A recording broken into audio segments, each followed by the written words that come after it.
Bienvenue sur le podcast Objectif Performance, le podcast pour construire son haut niveau. Je vais interviewer des kinés du sport, prépa physique, coach ou autres, qui amènent et accompagnent leurs athlètes au plus haut. Aujourd'hui, je discute avec Ganaëlle Rigondeaux. Ganaëlle est kinésithérapeute et préparateur physique. Après son diplôme de kinésithérapeute à Groningen, aux Pays-Bas, elle a poursuivi avec un master en préparation physique à l'Université de Lyon.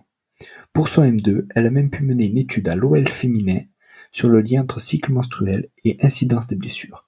Dans cet épisode, on parle donc de cette étude cycle menstruel et incidence sur les blessures, de pratiquer pour apprendre et de l'intérêt de sortir de sa zone de confort. Je compte sur vous pour mettre 5 étoiles à cet épisode sur nos minutes et sur Apple Podcast. De la même manière, je vous encourage à partager cet épisode avec vos collègues pour le débriefer entre vous. Bonne écoute à tous. Salut Ganaëlle. Salut Julien, comment ça va? Ça va bien, merci et toi? Super, merci. Merci à toi d'avoir accepté cette demande pour le podcast. Merci à toi pour l'invitation, ça fait plaisir aussi de pouvoir parler avec toi et de raconter certaines choses qu'on va aborder. Ouais, carrément. Est-ce que tu peux justement commencer par te présenter et nous expliquer un peu ton parcours? Ouais, alors moi je suis née aux Pays-Bas, j'ai grandi aux Pays-Bas, j'ai la double nationalité franco-néerlandaise, donc j'ai vraiment fait tout mon cursus là-bas, que ce soit le lycée français, le bac, et après j'ai continué avec des études de kinésithérapie à Groningen, donc dans le nord des Pays-Bas, où j'ai fait le cursus en anglais, parce que ça me paraissait une langue plus intéressante pour la suite, pour le futur. Et ensuite, je suis allée à Lyon faire un master en préparation physique. D'accord. Et quand tu entres en école de kiné aux Pays-Bas, en anglais, tu te dis que c'est pour aller ensuite travailler en Grande-Bretagne, ou tu sais que tu vas revenir en France pour travailler ou rester aux Pays-Bas? Là, j'avoue qu'au tout début, quand je fais mes études de kiné, je me dis, de toute façon, je suis française, je vais rentrer en France et de toute façon, l'anglais, ça me servira. Mais je savais aussi à la base que l'anglais, bon, c'est une langue importante. Quand tu vas bosser dans le sport, les langues, c'est vraiment primordial parce que au final, si tu vas dans le haut niveau, il y a des athlètes qui viennent de partout, ça bouge beaucoup, même toi, tu peux quand même pas mal bouger. Donc l'anglais, ça me paraissait super important. Et puis au final, comme tu l'as dit, après, au cours de mes études, rencontrer des gens avec l'expérience et tu vis certaines choses, tu te dis, en fait, l'étranger, ça peut être aussi intéressant. Et c'est vrai que vers la fin de mes études, je me suis aussi dit, la Grande-Bretagne, c'est vraiment pas mal. En plus, en foot féminin, ils sont vraiment bons en ce moment, ça se développe. Ouais. Il y a vraiment des choses à faire. Donc ça m'a aussi donné envie, que ce soit la Grande-Bretagne ou les États-Unis, tu vois, des pays anglophones où le sport féminin aussi prend de l'importance. Ouais, c'est clair. Et alors, quel contenu de formation tu as eu aux Pays-Bas, et est-ce que tu as pu comparer avec tes collègues en France? Quel différence il y a au final? Déjà, moi, quand j'y suis allée, c'était sur dossier. Donc déjà, ça diffère de la France où il y avait encore cette année de prépa, moi, quand j'ai fait, ou l'année de médecine. Et ensuite, c'était 4 années d'études directement dans le cursus kiné. Donc en France, c'était 3 années dans ce temps-là, donc avec l'année de prépa d'avant. Et ensuite, il y a des différences au niveau, de l'organisation de ces 4 années d'études. Parce que nous, aux Pays-Bas, les 3 premières années sont principalement basées sur des aspects théoriques. Il y a juste une première année où tu as 2 stages d'observation assez courts, mais où ça te permet de vraiment voir si c'est ce que tu veux faire. Parce qu'au final, la méthode néerlandaise est plutôt basée sur le système éducatif américain, où c'est vraiment il t'aide sur toutes tes études, il t'accompagne en fait pour voir si ça te plaît. Donc en première année, tu as 2 stages d'observation. Et ensuite, après ces 3 ans passés vraiment sur des aspects théoriques, tu as une année entière de stage avec un mémoire de fin d'études à écrire. D'accord. Alors qu'en France, il y a des stages un petit peu chaque année et des cours chaque année, tu vois, ça se complète des deux côtés. Enfin, ça, tu dois le savoir aussi. Ouais. Et en termes de, on va dire, de matière, c'est quoi? C'est pareil, c'est de la physiologie, de la biomécanique, de l'anatomie, ou t'as des trucs en plus ou en moins? Ouais, c'est principalement les mêmes matières, je pense. C'est de la natte, de la physio, de la bioméca. Il y avait tout ce qui est kiné, de la pratique. Il y a beaucoup aussi de focalisation. pardon, il y a aussi un aspect important qui est mis sur la recherche, donc tout ce qui est evidence-based practice, donc vraiment la recherche d'articles, savoir lire des articles, un minimum de stats, et puis il y a aussi un peu de psycho, donc ce qu'ils appellent behavior and counseling and communication, donc tout ce qui est en fait la communication avec le patient, parce qu'au final, en tant que kiné, c'est la base, c'est savoir parler avec le patient, communiquer et faire passer des messages sans que ce soit vraiment c'est évident, quoi. Ouais, c'est génial. Et qu'est-ce qui t'amène après à faire le master PPMR à Lyon? Et bien du coup, comme je t'avais dit, c'était vraiment dès que j'ai commencé mes études, je voulais faire kiné du sport, et au fur et à mesure des années, des 4 années d'études, je me suis dit: «Il manque quand même quelque chose». En 4e année, j'ai pu faire un stage au CERS, donc à Cap-Breton, où justement il y avait ces 2 métiers qui se complètent en fait et qui travaillent ensemble, que ce soit les kinés d'un côté et les prépas de l'autre, et je me suis dit: «Si je veux», enfin moi, ma vision du kiné du sport, c'est pas juste libérer la tête à la sortie, des soins, tu vois? Une fois que c'est fini sur la table, bah, il va sur le terrain et il se débrouille, tu vois? Ou il va avec le groupe et il travaille, et au CERS, j'ai vraiment pu voir qu'il y avait, tu vois, il me manquait cette chose-là. Donc du coup, je me suis dit: «Eh beh, en fait, c'est cette base de prépa physique qui me manque», et à ce moment-là, j'ai pu rencontrer, Marcelo, je sais pas si tu connais Marcelo Pereira da Costa, c'était l'ancien kiné de Thiago Silva à Paris, et qui travaille au CERS, en tant que préparateur physique, et lui a fait ce double cursus en fait, kinésithérapeute d'abord et après préparateur physique.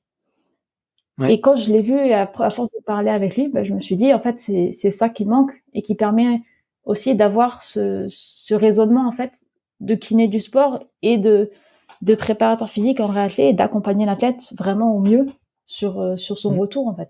Donc je suis partie à Lyon faire le master.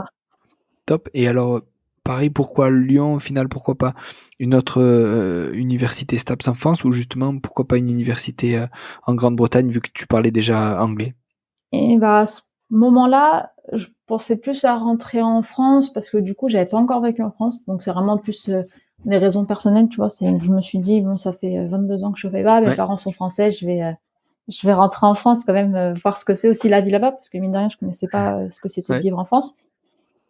Et donc après, j'ai un peu regardé sur internet et j'avais l'impression que le master de Lyon était un des plus réputés à ce moment-là, en tout cas. Et donc bah, j'ai postulé, et à côté de ça, j'avais aussi regardé un master au Portugal, à Porto, où je m'étais dit bon bah, c'était en langue anglaise aussi, et je me suis dit si jamais je suis pas acceptée à Lyon, je pourrais aller faire le master à Porto en anglais, et ça sera toujours un plus aussi à ma formation. Mais c'est vrai qu'à ce moment-là, j'ai pas regardé en Angleterre. Je me suis dit bon, on va rester un peu plus proche de la maison, quoi.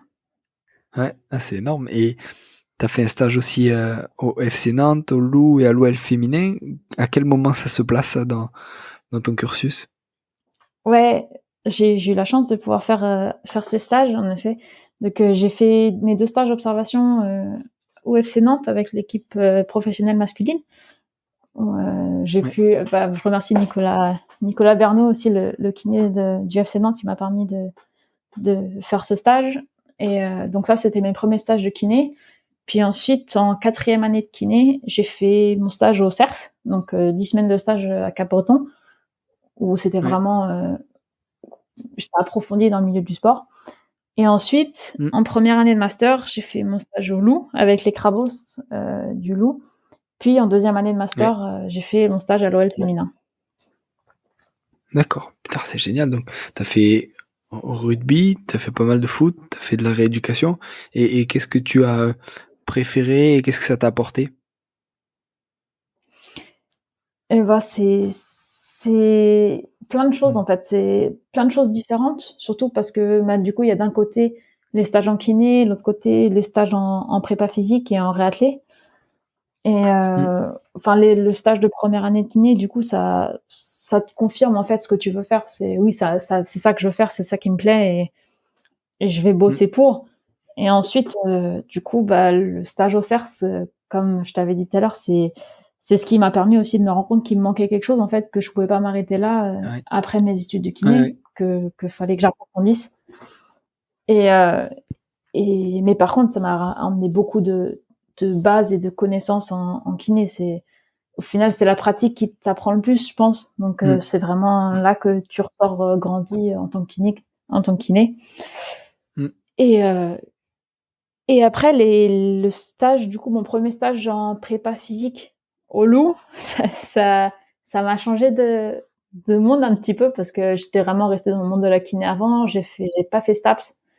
Donc, je suis tombée avec des personnes qui sortaient de licence STAPS et qui connaissaient tout sur le sport, quoi, sur tous les exercices que tu peux faire, tu vois, enfin, que ce soit en muscu, toutes les postures, et j'avoue que sur ça, j'avais des lacunes. Donc, mon premier stage au Loup, il m'a permis d'apprendre toutes les bases, en fait, de la préparation physique, de tout, en fait. C'est bête à dire, tu vois, mais la base que tu apprends en STAPS, c'est qu'au final, j'avais jamais abordé. Et après, une fois que j'ai eu cette base, ça m'a permis aussi de commencer le suivi, des athlètes en réathlétisation, parce que c'était ma mission principale là-bas. Et c'est là où j'ai pu commencer à mettre en relation ce que j'ai vu en kiné et ce que je commençais à voir en prépa. Donc c'était important et c'était intéressant sur cette année-là. Et puis du coup, le stage qui a suivi, c'était celui à l'OL. Et il me tenait à cœur aussi parce que c'est vrai que moi j'ai fait du foot plus jeune, le foot féminin ça m'intéressait, donc j'avais vraiment envie d'aller là-bas et j'ai eu la chance de pouvoir y aller. Et en fait, ce stage-là, ça a un peu tout débloqué aussi, je dirais. C'est en fait la première année, ça te met en confiance, tu découvres un petit peu le domaine et là ça m'a permis d'approfondir en fait toutes les connaissances. C'est-à-dire que tu mets en relation toutes tes connaissances de kiné, toutes les connaissances que tu as appris en master. Je me suis autonomisée, ça m'a permis de prendre confiance dans la prise en charge de l'athlète blessé, tu vois, vraiment. En fait, organiser cette prise en charge du début jusqu'à la fin. C'est pas juste tu fais une séance, voilà, c'est tout. C'est l'athlète tel jour, il a eu sa blessure tel jour. Objectif, le médecin il dit il y a tant de semaines de rééducation, probablement avant la prise en charge en réathlé. Qu'est-ce que tu fais pendant qu'il est qu'avec le kiné? Une fois qu'il passe la barrière, on va dire, il sort de chez le kiné. Qu'est-ce que tu fais et combien de temps tu as avant le retour avec le groupe sur le terrain? Et en fait, tout ça, je l'ai vraiment appris avec l'académie de l'OL. Et en fait, tu vois, ces stages, ils se sont complétés. En fait, c'est comme si tu remplissais un verre d'eau. En fait, chaque stage a une petite couche, tu vois, une petite couche d'eau et au final, après, le verre, il devient plein, quoi. Ouais, c'est énorme. Et en tant que femme et que, on va dire, jeune diplômée, comment tu te situais, tu vois, par rapport au Loup, qui est un sport que tu connaissais moins que le football, au Loup avec des garçons, et par rapport au foot féminin après, tu vois, comment tu t'intègres là-dedans? Bah, c'est vrai que c'était compliqué au début, rugby. Parce que du coup, je suivais le rugby comme une personne qui suit l'équipe de France de rugby, tu vois, qui est intéressée par le sport, mais qui voilà, connaît pas toutes les spécificités du sport, toutes les règles de jeu non plus. Parce que, pour être honnête, il y a beaucoup de règles de jeu au rugby, donc c'est compliqué. C'est clair. C'est vrai qu'au début, c'est un challenge, mais c'est vrai que aux Pays-Bas, du coup, comme je t'avais dit, ils sont vraiment dans l'accompagnement et tu vois, ils te poussent à sortir de ta zone de confort. Donc, je suis arrivée en première année, j'étais encore dans le système néerlandais et je me suis dit, bah, tu sais quoi, on continue, on sort de sa zone de confort. C'est une opportunité que j'ai, donc je fonce, quoi. Et puis, on travaillera, écoute, s'il faut bosser, ben, je bosserai, je rattraperai le retard et puis voilà, quoi. Donc au final, il y a peut-être un mois d'adaptation, plus pour les mecs, je pense avoir une fille en réathlé, c'est pas forcément évident non plus. Je sais pas s'ils avaient eu une stagiaire féminine avant avec les Crabos en tout cas. Donc c'est un nouveau visage. Il y a cette ambiance au rugby qui fait quand même qu'il y a du respect aussi. Ils sont quand même très respectueux au rugby, mais c'est c'est un sport de brute, je dirais. C'est ils y vont pas de main morte et faut se fondre dans le truc, mais tu vois, on s'y habitue, on rentre dans le projet et puis on s'adapte aussi. Tu t'adaptes et au final, ça s'est très bien passé pendant 1 an et c'était vraiment super. Ça m'a beaucoup apporté dans ce que j'ai pu apprendre et devenir aussi comme intervenante en préparation physique. Et du coup, je suis arrivée à l'OL en venant du Loup, donc là, ça a été plus simple, je pense, parce que j'avais dû un peu me faire une carapace, je dirais, au Loup, et essayer tu t'adaptes plus avec les gars que ce que tu t'adaptes avec les filles. Avec les filles, enfin, je pense que comme je suis une fille et bosser avec des filles, c'est plus facile pour moi, en tout cas. Et ça demande moins d'efforts, même si au final, c'est super intéressant de bosser avec les garçons. C'est entièrement différent. Et enfin, ces 2 stages, c'était des opposés, parce que entre le rugby et le foot, c'est quand même différent, que ce soit l'ambiance, les comportements, le style des gens qui font le sport aussi, mais aussi au final, que ce soit les filles et les gars, c'était opposé, mais c'était que du plaisir et je regrette aucunement tout ce que j'ai pu faire là-bas. C'est énorme. Et justement, alors sur ta dernière année de master, tu as fait une étude sur le cycle menstruel et l'incidence des blessures dans le foot féminin. Est-ce que tu peux nous en parler un petit peu? Oui, avec plaisir. Ouais, donc pour mon mémoire de fin d'études, je devais choisir un sujet et tu vois, à parler avec les amis, voir un peu ce qui est fait aujourd'hui. Il fallait choisir et puis en plus avec ce que les profs te disent, il faut choisir un sujet qui est pas trop recherché, enfin un peu mais pas trop, pour que tu aies de la littérature dessus, mais qu'il y ait pas la réponse non plus sur ton sujet.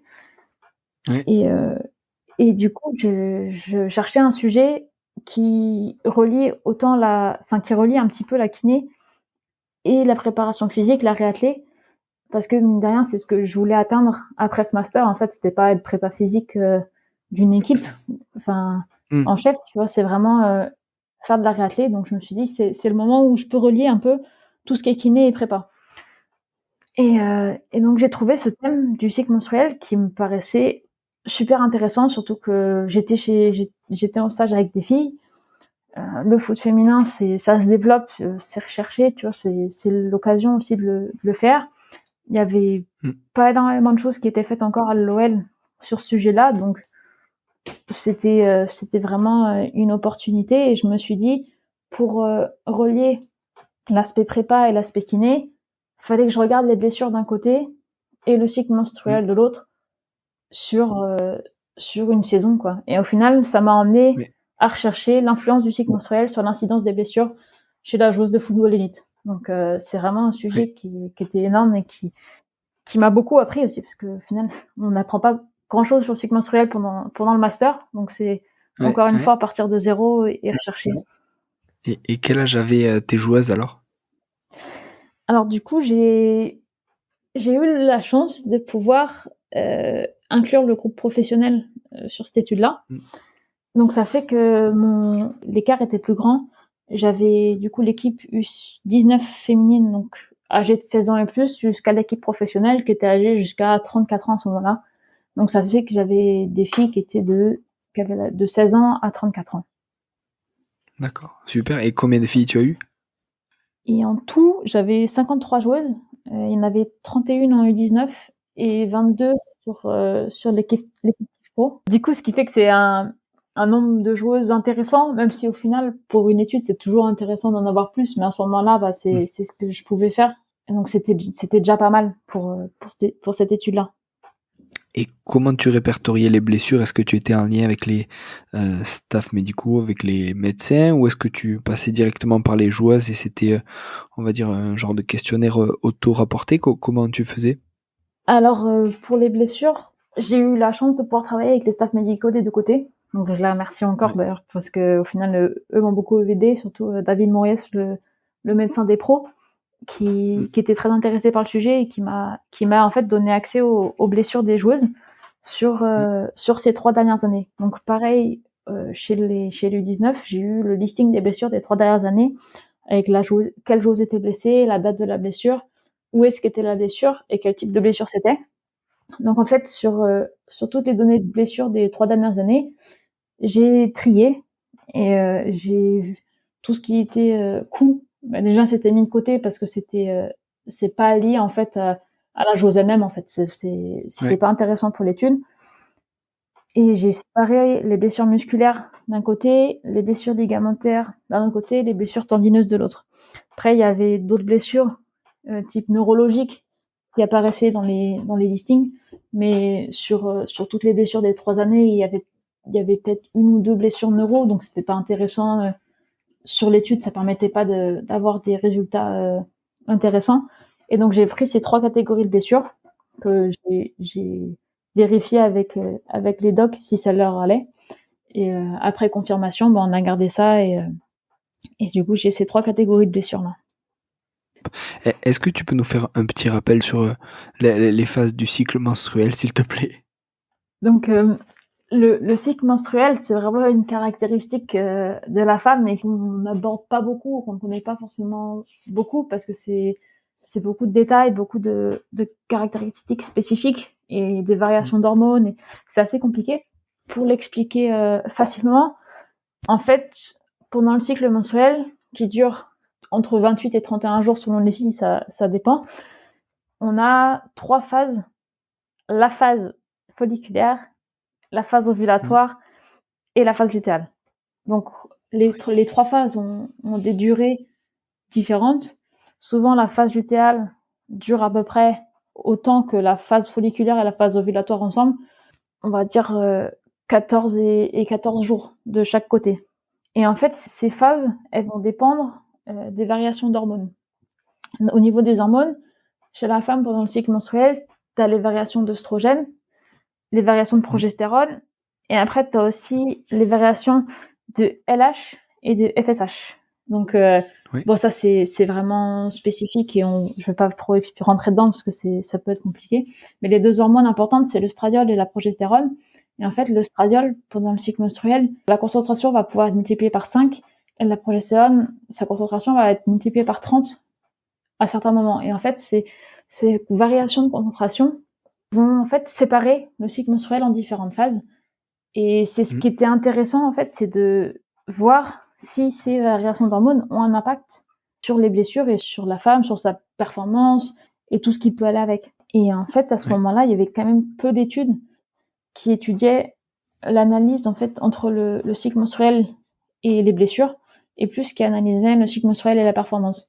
Donc en Angleterre, là, il y a beaucoup d'études qui sont faites, surtout chez les féminines de Chelsea, où il y a des études qui sont faites sur le cycle menstruel, où ils travaillent avec le cycle menstruel. Et vraiment en lien avec la performance, et ils commencent à s'intéresser aussi un peu plus aux blessures. Et en fait, ces caractéristiques, c'est vraiment spécifique à la femme, et je pense qu'on a compris qu'aujourd'hui, si on voulait développer le sport féminin, en fait, fallait aussi prendre en compte l'œstradiol, la progestérone, qu'est-ce que ça fait et qu'est-ce que ça peut induire en fait chez la femme pour le prendre en compte dans l'entraînement et dans la performance pour optimiser tout ce qui est performance. Ce qu'on fait chez les gars, en fait, depuis beaucoup plus longtemps, on optimise la performance des gars avec les caractéristiques des gars. Mais en fait, maintenant, on est en train de le développer chez les filles, c'est optimiser la performance des filles avec les caractéristiques féminines et spécifiques aux femmes. Et donc c'est ce qu'il y a avec ce cycle menstruel aussi. D'accord, super. Et au final, quel résultat tu trouves? Et voilà ce que ça donne aussi par rapport à la performance. Est-ce qu'il y a des données par rapport à la performance, par exemple des comparatifs avec Chelsea? Ouais, ça marche. Du coup, sur mes résultats, j'ai 3 types de résultats sur les catégories. Donc j'ai d'un côté les résultats pour les blessures musculaires, d'un côté les résultats pour les blessures ligamentaires et d'un côté les résultats pour les blessures tendineuses.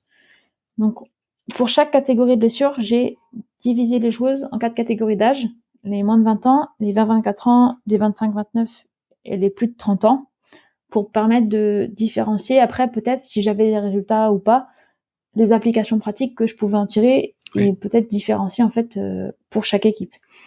Et les résultats que j'ai eus m'ont montré que au niveau des blessures musculaires, il y avait plus de blessures dans la phase lutéale, donc la 3e phase du cycle qui emmène vers la fin du cycle et le début du prochain, dans toutes les catégories d'âge. Donc en fait, à partir de 20 ans à 34 ans, chez toutes les joueuses, il y avait plus de blessures dans la phase lutéale. Il y avait une relation significative entre ce nombre de blessures et la phase lutéale du cycle. Tandis que pour les joueuses de moins de 20 ans, il y avait plus de blessures dans la phase ovulatoire, donc la 2e phase du cycle, qui est au niveau de l'ovulation et le pic d'œstradiol. Concernant les blessures ligamentaires, on avait des résultats un petit peu différents. C'est-à-dire que déjà pour les joueuses âgées de plus de 30 ans, il n'y avait pas de résultats parce que j'avais pas de blessures pour ces joueuses-là. Et ensuite, pour les 24 ans et les joueuses de moins de 20 ans, il y avait plus de blessures pendant la phase lutéale. Donc là, ça changeait pour les moins de 20 ans, qui se retrouvaient avec plus de blessures pendant la phase lutéale. Et ça restait pareil pour les 20-24, qui avaient encore toujours plus de blessures pendant la phase lutéale. Et par contre, pour les joueuses âgées de 25-29, il y avait plus de blessures pendant la phase ovulatoire. Donc, ça me montrait des différences, et c'est ce qui était intéressant sur ces résultats, et ce qui était intéressant de différencier en fait le type de blessure musculaire, c'est que pour chaque blessure, en fait, il peut y avoir des différences, et ça vaut le coup d'aller approfondir encore un peu plus. Et ensuite, pour les blessures tendineuses, j'ai pas de relation significative entre le nombre de blessures et le cycle menstruel. Donc, il n'y a pas de relation en fait entre cette phase du cycle et le nombre de blessures. Donc, est-ce que c'est lié au fait que j'ai pas assez de blessures tendineuses? C'est possible, parce que sur les 182 blessures enregistrées dans mon mémoire, j'en ai seulement 19 tendineuses, donc c'est pas un échantillon assez grand, je pense, pour montrer une relation. Mais ça vaut le coup aussi de regarder peut-être sur un plus grand échantillon, voir s'il y a une différence ou pas, s'il y a une relation, et comparer en fait aux blessures musculaires et ligamentaires.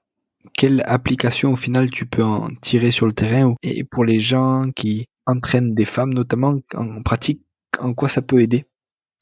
Ouais, alors pour les applications pratiques, c'est en plus la partie qui m'intéressait le plus au final aussi dans ce mémoire, c'est parce que la théorie c'est bien, les labos c'est bien, mais faut vraiment faire cette relation entre ce qu'on fait dans les labos, ce qu'on fait sur le terrain et les résultats qu'on peut avoir sur le terrain. Et c'est ce qui, je trouve, manquait encore aujourd'hui sur toutes les études sur le cycle menstruel, c'est que en fait on reste du côté labo, on reste sur les données et on n'essaye pas de retranscrire sur le terrain. Et c'est ce que fait Chelsea de plus en plus, c'est de retranscrire en fait ces infos sur le terrain. Mais malheureusement, il n'y a pas encore assez d'accès et assez de données, assez d'informations pour relier eux ce qu'ils trouvent sur la performance et moi ce que j'ai pu trouver sur les blessures, même si j'espère qu'on pourra le faire plus tard. Mais du coup, moi ce que j'ai pu ressortir de mes applications pratiques, c'était que ça pouvait intéresser deux branches du staff d'une équipe. C'est d'une part le staff médical, donc que ce soit le docteur ou les kinés, et se dire, ok, une fille qui a des DOMS, donc des courbatures élevées dans la phase lutéale et la phase ovulatoire, faut que je fasse attention, parce que peut-être que derrière ça peut péter, et est-ce que ça vaut le coup de raccourcir l'entraînement? Est-ce que je fais des soins spécifiques ou pas? Ben, je sais pas, mais faut peut-être y penser, quoi. C'est quelque chose que les docs peuvent peut-être analyser, et les kinés peuvent peut-être aussi sensibiliser les joueuses. Dire, fais gaffe, parce que là, t'as beaucoup de courbatures. Où est-ce que tu en es dans ton cycle, toi? Ou la joueuse, si elle est plus à l'aise à en parler avec le doc, dans ce cas-là, en parler avec le doc. Mais il y a cette partie courbature d'hommes importante, je pense, d'un point de vue staff médical. Et ensuite, il y a aussi, je pense que j'aurais dû en parler en premier, c'est sensibiliser sur le sujet des cycles menstruels, en fait, parce que les joueuses, elles connaissent pas, en fait, enfin, peu connaissent bien le cycle menstruel, connaissent leur cycle menstruel, et ce que ça peut apporter. Donc il y a aussi cette partie qui, à mon avis, est vraiment spécifique au staff médical, parce que c'est un sujet médical, c'est un sujet important, mais que, à mon avis, seul le doc peut avoir avec les joueuses. Peut-être les kinés, c'est vraiment sensibiliser au sujet du cycle. Qu'est-ce qu'on a vu aujourd'hui? Les phases, les symptômes qu'elles peuvent avoir, parce qu'au final, d'autres études montrent, mais bon là c'est pas le sujet, que en fonction des symptômes, on peut avoir des résultats différents aussi sur la performance et les blessures. Et donc, tu vois, c'est vraiment sensibiliser sur le sujet du cycle. Donc ça, c'est vraiment tout ce qui est staff médical et les applications pratiques qui peuvent retirer, en tout cas, enfin, je pense qu'ils peuvent retirer de l'étude que j'ai faite. Et ensuite, il y a une partie vraiment spécifique aux préparateurs physiques.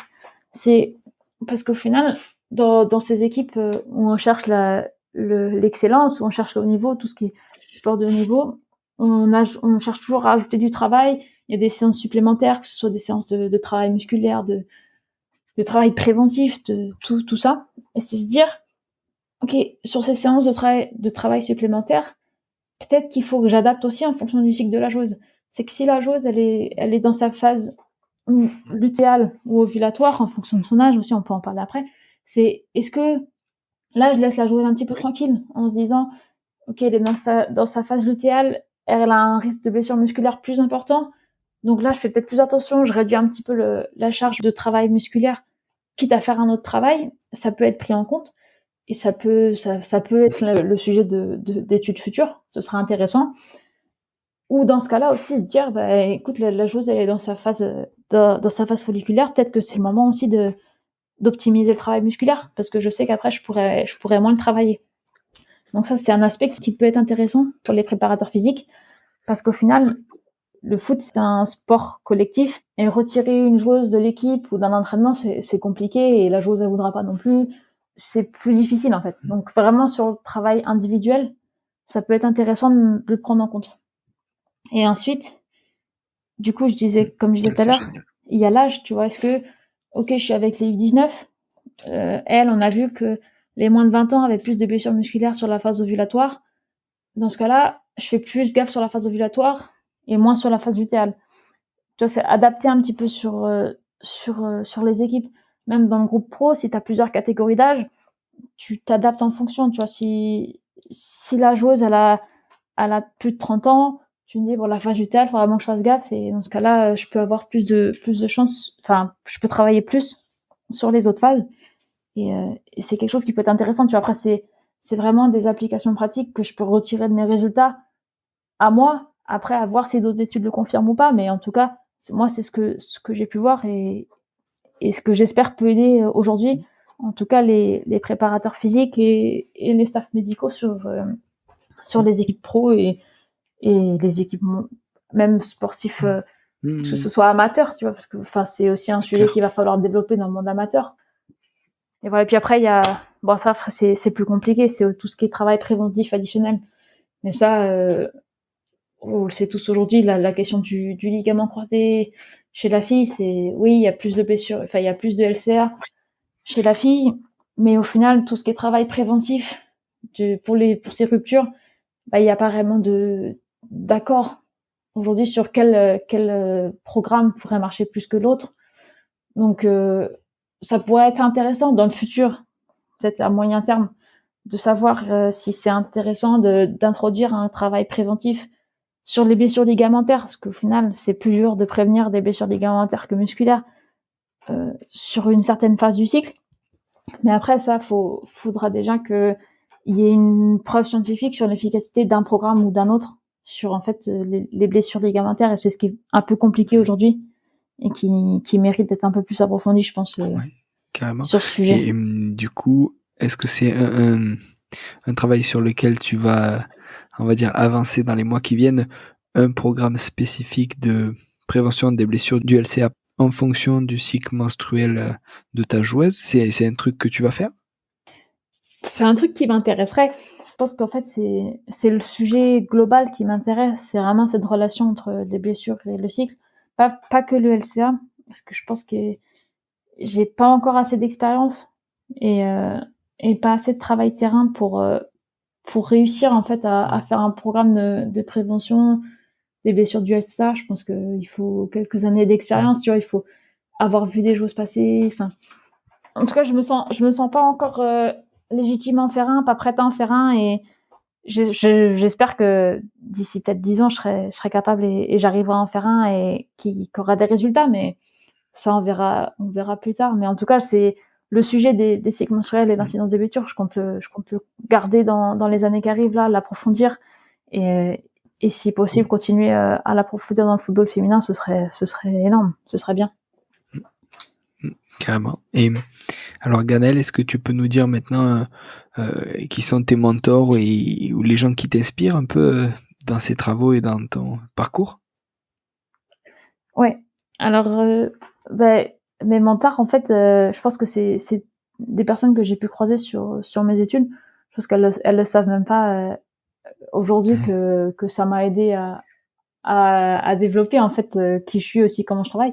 Mais tu vois, il y a Benoît Knudsen, c'est un prof, à la fac, de Groningen en kiné et Ouais. heu et c'était le début, en fait, de cette réflexion. C'est: «OK, la science, c'est pas noir ou blanc, en fait, c'est gris et il faut chercher, il faut s'adapter, il faut toujours se remettre en question» et cette remise en question, en fait, c'est vraiment lui qui me l'a apporté et qui m'a aidé sur ce Mmh, sujet-là. Ensuite, il y a eu, Marcelo, Pereira da mmh, Costa au CERS qui m'a fait me rendre compte, en fait, que la partie qui me manquait, c'était vraiment la préparation physique et ça, enfin, ça a été un gros pas aussi dans mon cursus jusqu'à maintenant. Puis mon troisième mentor, je pense que c'est Antoine Capinelli, c'est le préparateur physique, ancien préparateur physique des U19 féminines de l'OL, qui m'a forcé encore plus, en fait, à sortir de ma zone de confort, à rechercher un peu, des informations à droite à gauche, approfondir, lire. Tu vois, toujours chercher l'info, de s'intéresser à tout et vraiment, s'intéresser aussi au corps dans sa totalité, pas considérer juste, tu vois, le bas du corps, le genou, OK, le genou, mais c'est un travail mmh, global, c'est une biomécanique, c'est le genou, il est relié avec le haut, c'est des mouvements globaux et c'est vrai que ça m'a beaucoup aidée et je pense que ces trois gars-là, c'est un peu mes mentors jusqu'à maintenant et ils m'ont aidé en fait, à construire ma façon de penser aussi et je pense que c'est ce qui est important, c'est de réussir à se construire, en fait, sa réflexion et réussir à s'organiser dans la tête, quoi. mmh, carrément. Et justement, est-ce que tu as des livres à nous conseiller ou dans lesquels tu replonges régulièrement et qui t'aident à avancer? Ouais, alors, ça va sonner un peu bateau, mais j'avoue que le livre d'Anat, ça reste la base. Ouais, Ça ouais. c'est la base, les maths, c'est toujours, aussi intéressant et c'est barbant quand on est en études, mais au final, après, on se rend compte que c'est la base, quoi. C'est, tu vois, tout ce qui est origine, enfin, insertion, fonction, le travail Mmh, en symbiose de différents muscles, enfin, en fait, le fonctionnement des muscles, c'est la base de tout. Puis après, il y a les livres mmh, de bioméca, au final, parce que, enfin, je l'ai vite fait dit tout à l'heure, mais le genou, il travaille pas tout seul, il travaille avec la cheville, il travaille avec la hanche, il travaille avec le haut du corps, tout ce qui est gainage. Au final, qu'est-ce que ça t'apporte? Le travail sur les membres suples, les membres infs, et cette stabilité, en fait, totale. Donc, tout ce qui est bioméca et anat, je pense que c'est mes livres, préférés à rouvrir, tu vois, le soir, de temps en temps et mmh, regarder un mmh, petit peu ça. Et après, sinon, ouais, non, je dirais que c'est vraiment mes livres, ouais. préférés. Même si bon, c'est théorique, hein, mais ça Ouais, non aide mais toujours. ouais, tu raison et si les gens qui nous écoutent ont des questions sur ton étude et veulent même peut-être, t'aider à la poursuivre, où c'est qu'on peut te contacter? Est-ce qu'il y a des réseaux, est-ce qu'il y a un réseau social sur lequel tu es le plus actif que d'autres ou comment on fait? Ouais, sur LinkedIn, je suis assez présente, je regarde, assez régulièrement, donc si jamais sur LinkedIn, on peut m'envoyer des messages et puis sinon, j'ai une adresse mail aussi, c'est, g.rigondeau, donc RIGONDUD @gmail.com. Donc si jamais, certains ont des questions ou sont intéressés, moi je suis toujours, contente de pouvoir en parler et approfondir le sujet qui je pense mérite d'être approfondi et j'espère que moi aussi je continuerai dans le futur et qu'on arrivera à développer plus ce sujet. Mmh, carrément, carrément, tu raison, tu raison. Ganel, merci beaucoup. Bah, merci beaucoup à toi, hein, c'était un plaisir de pouvoir en discuter. Ouais et on va suivre ça de près justement, voir si ça continue et ce que tu disais notamment, hem, tout ce qui est, LCA et notamment chez la joueuse de foot féminin et ce qui va suivre, peut-être, programme de prévention dans les années qui viennent, j'espère. Ouais, bah, j'espère aussi, j'espère qu'on aura l'occasion d'en reparler peut-être, dans les années qui arrivent, hein, qui sait, Yes, si j'approfondis le sujet et qu'il y a des résultats. yes. Merci beaucoup Ganaël, à bientôt. Salut, à bientôt. Voilà, merci d'être allé au bout de cet épisode, j'espère que vous êtes régalés. Si vous voulez m'aider, le mieux est de partager cet épisode sur les réseaux sociaux, notamment en story sur Instagram. Parlez-en autour de vous et n'hésitez pas à me faire un retour ou à me proposer des personnes à interviewer. Pour l'épisode 38, qui sortira le 24 novembre, je discute avec Pierre Barieux, qui est Director of High Performance au Toronto FC en MLS et qui intervient pour la FIFA dans de nombreux pays du monde. Il nous parlera de formation, de précision, de GPS et visual tracking ou encore de return to play. À suivre. Merci pour votre écoute et à très bientôt pour un nouvel épisode.